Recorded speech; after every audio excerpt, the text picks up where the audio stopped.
Kembali lagi bersama saya Adam Savana di pengentahu.com. Perdebatan antara mending rakit PC atau PS5 masih saja menarik untuk dibahas. Walaupun sebenarnya keduanya memiliki fungsi yang berbeda, tapi kebanyakan memang kalau rakit PC itu untuk main game. Kalaupun tidak buat main game, buat kerja aja misalkan, pasti benchmarknya juga pakai game. Jadi seolah-olah game itu hanya dijadikan alat acuan seberapa tangguh rakitan PC yang sudah dibuat. Kemudian ada hal yang menurut saya kurang jika sudah rakit PC lalu bisa tembus 120 fps. Settingan rata kanan masih bisa tembus 60 fps, itu sudah mengalahkan PS5. Sedangkan resolusinya tidak dipertimbangkan. Ya kalau main game di 1080, mini PC saya ini dimana hanya mengandalkan iGPU juga masih bisa main game Tomb Raider di 60 fps, GTA 5 50 fps, Devil May Cry 30-40 fps, game online seperti Fortnite, COD Warzone juga masih bisa 50-60 fps. Jadi ya acuan rakit PC setara PS5 itu tidak hanya FPS saja, tapi masih ada resolusi. Bahkan daya listrik juga harus dipertimbangkan. Jadi sekarang coba akan saya bahas rakitan PC yang setara dengan PS5, mulai dari hardware spesifikasi, kemampuan yang diberikan, dan juga harga. Kalau masalah harga mungkin memang lebih dari PS5, tapi akan coba saya balik juga dengan harga PS5 kita bisa mendapatkan rakitan PC itu seperti apa. Walaupun semuanya hanya bersifat simulasi, tapi paling tidak bisa memberikan gambaran racikan PS5 itu seperti apa. Jadi langsung saja kita masuk dalam video pembahasannya.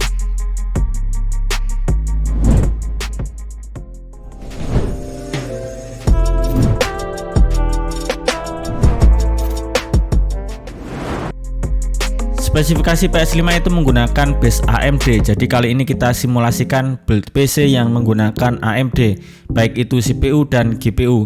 Jadi tidak pakai Intel atau Nvidia. Kemudian karena kalau PC itu lebih cenderung membeli game secara digital, jadi komparasinya juga dengan PS5 digital version. Dan entah kenapa technical spec dari PS5 ini tidak ada di website Sony PlayStation seperti PS4. Spesifikasi dari PS5 saya dapatkan dari PlayStation Blog. Yang pertama adalah CPU. PS5 menggunakan AMD Ryzen Zen 2 8 core 16 thread, frekuensi 3,5 GHz. Jadi kita harus cari prosesor murni CPU, bukan yang ada iGPU-nya, menggunakan arsitektur yang sama Zen 2, codename Matisse, 8 core 16 thread, dan pilihan jatuh di AMD Ryzen 7 3700X, 3000 series soket AM4 dengan TDP 65 watt. Yang kedua adalah pemilihan motherboard. Ada dua acuan utama untuk memilih motherboard, yaitu form factor dan soket yang sama dengan CPU yang sudah kita pilih, yaitu AMD Ryzen 7 3700X. Nah, karena kalau dilihat dari bentuk PS5 yang tidak begitu besar dan tidak begitu kecil, saya perkirakan menggunakan form factor Micro ATX. Kemudian pilih motherboard dengan soket yang sama, yaitu AM4. Kalau lihat tabel dari AMD ada banyak sekali motherboard dengan chipset AM4, jadi kita eliminasi satu persatu. CPU yang kita pakai adalah tipe 3000 series, jadi saya akan silang chipset motherboard AM4 yang tidak support 3000 series. Jadi tinggal X570, B550, A520, X470 dan B450. Kemudian kita eliminasi saja chipset dengan tipe X karena itu adalah kelas high end. Jadi tinggal B550, A520 dan B40. Kita eliminasi lagi chipset B40 karena perhitungan tahun rilis yang sudah lama, yaitu sejak tahun 2018. Jadi tinggal A520 dan B550. Kedua chipset ini sebenarnya sangat cocok, tapi untuk saat ini kita pilih saja B550 karena termasuk dalam chipset mid-end. Tapi nanti di akhir video bisa diganti chipset A520 sebagai komparasi untuk meminimalisir jika harganya terlalu tinggi. Jadi sekarang tinggal pilih motherboard form factor Micro ATX chipset B550. Kemudian untuk pemilihan GPU hampir sama dengan CPU karena menggunakan arsitektur yang sama, yaitu RDNA 2 dengan akselerasi ray tracing, frekuensi 2,23 GHz, 10,3 teraflop. Karena ukuran GPU PC itu beda dengan konsol, maka kita kesampingkan ukuran 10,3 teraflop dan menggantinya dengan penyamaan resolusi video output. Walaupun sebenarnya PS5 itu up to 8K, tapi kita hitung di 4K saja. Kelas RDNA 2 itu di GPU Radeon 6000 series dan ada 4, yaitu RX 6900, 6000 6800, 6700, 6600. Kita eliminasi saja 6600, 6700 karena hanya dioptimalkan untuk 1080 dan 1440p. Nah, tinggal 6900 dan 6800. Karena meminimalisir harga, kita pilih saja Radeon RX 6800 dengan detail settingan 4K maksimal sudah mendapatkan FPS di angka 60 lebih. Sebenarnya kalau pilih 6700 itu sudah cukup lah ya menurut saya, tapi lihat saja nanti sebagai komparasi harga jika menggunakan 6800 itu terlalu mahal.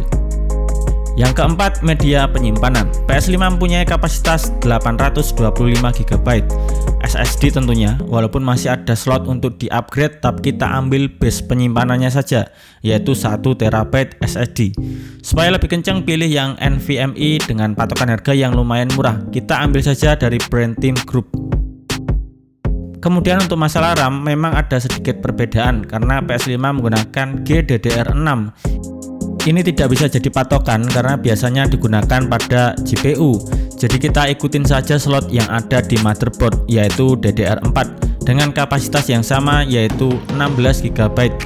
Kita bisa ambil dari Team Group lagi supaya sama, RAM DDR4 DIMM 16GB dual channel masing-masing 8GB. Yang keenam, pemilihan power supply. Kalau masalah ini tidak bisa dibandingkan secara langsung karena memang konsol itu menggunakan daya yang lebih irit daripada PC. Jadi kita ikutin saja spesifikasi yang kita pilih. GPU AMD Radeon RX 6800 itu disarankan menggunakan minimal PSU 650W. Jadi kita gunakan saja PSU 750W.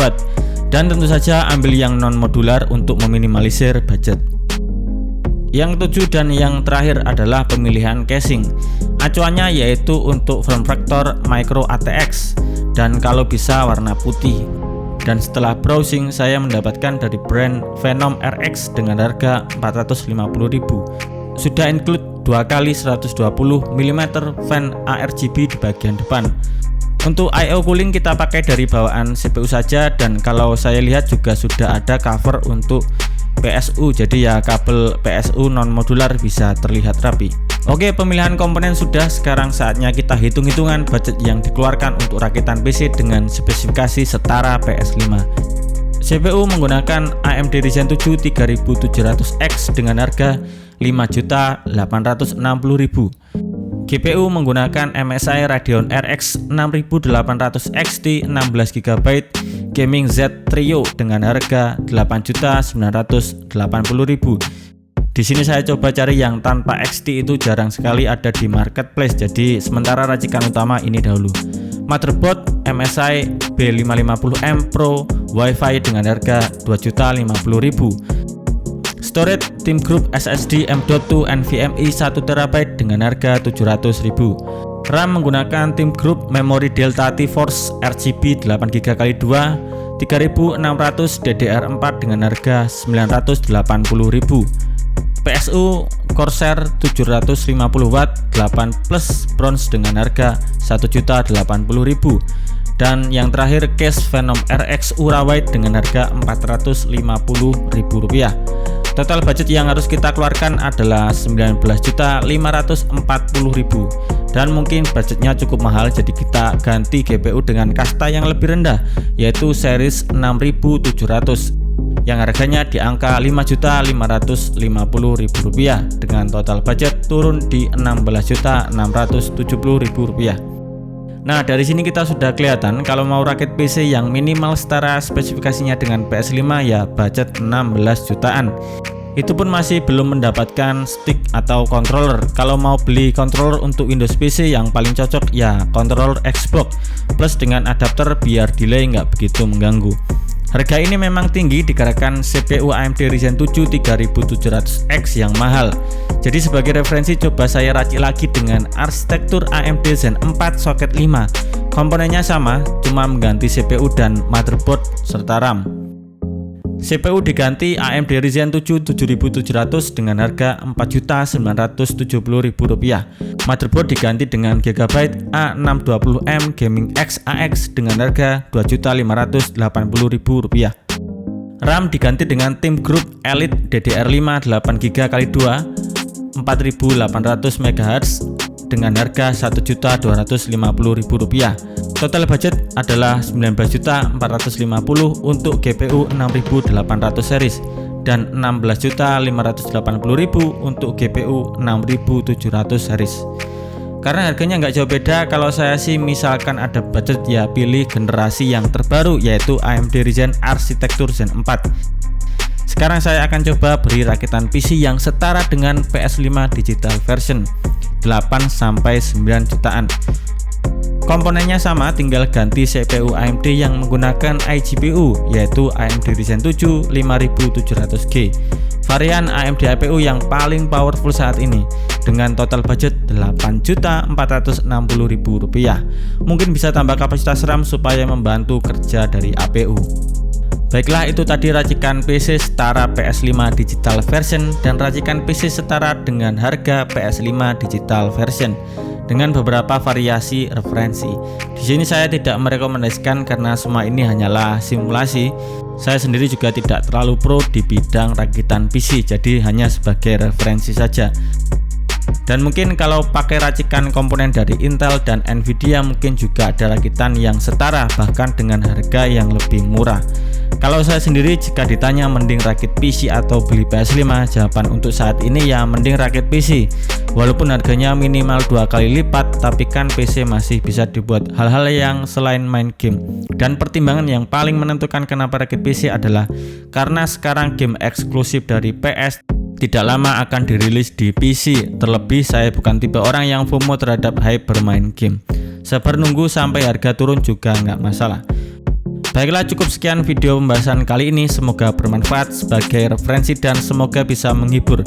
Jangan lupa sampaikan pendapat kalian di kolom komentar. Saya Adam Savana, sampai ketemu di video selanjutnya.